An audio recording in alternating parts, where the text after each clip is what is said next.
আজকে বানাবো দারুণ স্বাদের মিষ্টি আলুর পরোটা। এত খেতে সুস্বাদু, সেরকমই খেতে নরমও। কিভাবে বানাবো চলুন দেখে নিই। প্রথমেই একটা বড় জায়গায় কিছুটা আটা আর কিছুটা ময়দা নেব। এখানে আমি আটার পরিমাণটা বেশি রেখেছি, ময়দার পরিমাণটা কম। তো এই আটা আর ময়দাটা মিলে মোট আমার 8টা মতো পরোটা হবে।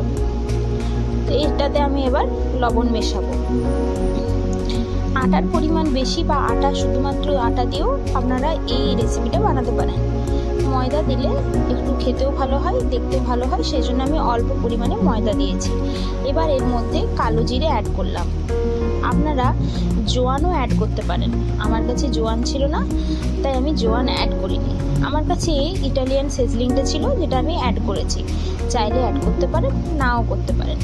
এবার ভালো করে মিক্স করে এর মধ্যে দিয়ে দেব সামান্য একটু তেল আপনারা অ্যাড করতে পারেন। তেলটা দিলে এই যে পরোটাগুলো হবে, পরোটাগুলো বেশ নরম হবে।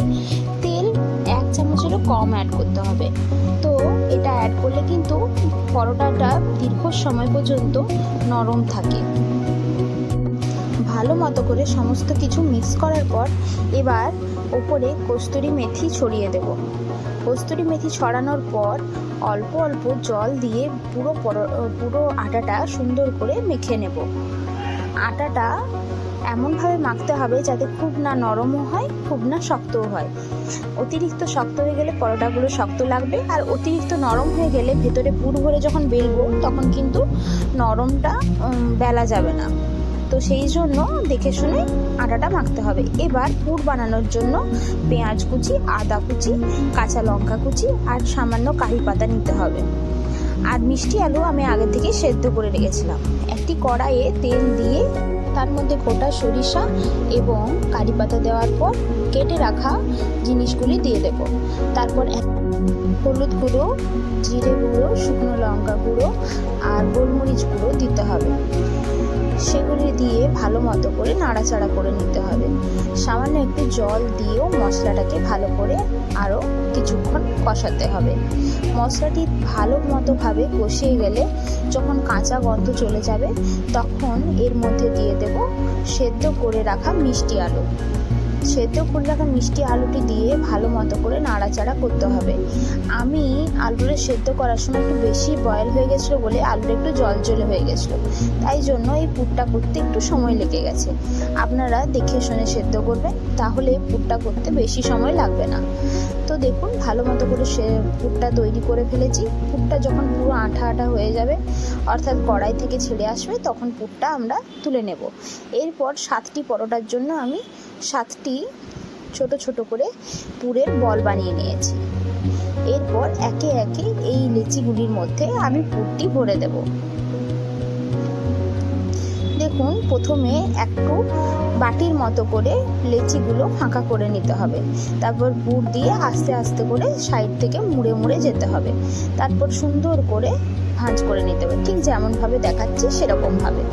অনেকেই আছেন এখনও ভালোভাবে কোনো পুর ভরা পরোটা তৈরি করতে গেলে পুরটা বেরিয়ে যায়।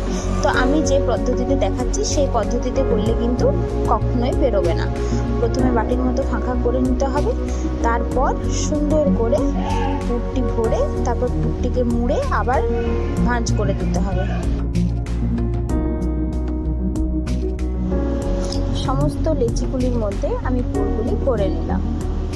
এবার একে একে সুন্দর করে ওই লেচিগুলি বেলে নিতে হবে। বেলার সময় কিছু পদ্ধতি অবলম্বন করলে কিন্তু আর একটি লেচির মধ্যে থেকে পুরটি বেরিয়ে আসবে না। তো কি কি পদ্ধতি চলুন বলে দিই।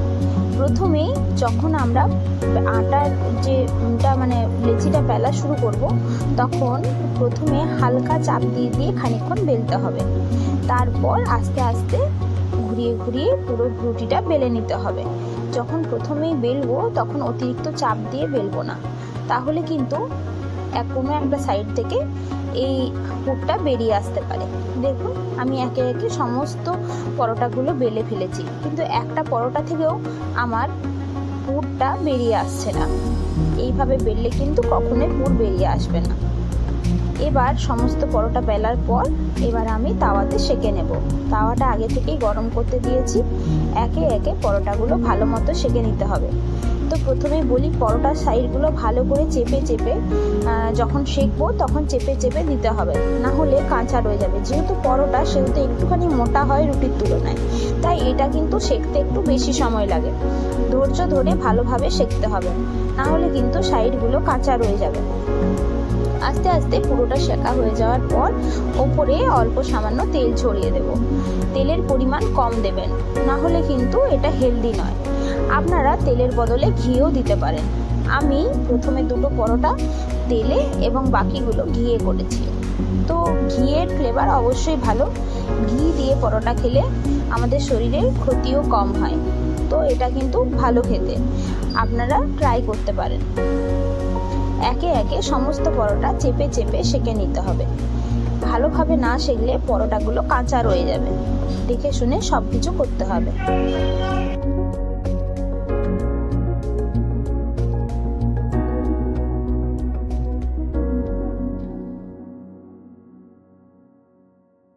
একটি একটি করে সমস্ত পরোটাগুলি আমরা সেঁকে নেব। একসাথে কিন্তু দুটো তিনটে পরোটা সেঁকতে যাবেন না, তাহলে কিন্তু পুর কেটে বেরিয়ে আসতে পারে। এবার আমাদের সুন্দর পরোটা রেডি হয়ে গেছে, যেমন সুস্বাদু তেমনই নরম। বাড়িতে অবশ্যই ট্রাই করে একবার দেখবেন, কমেন্টে জানাবেন কেমন হলো।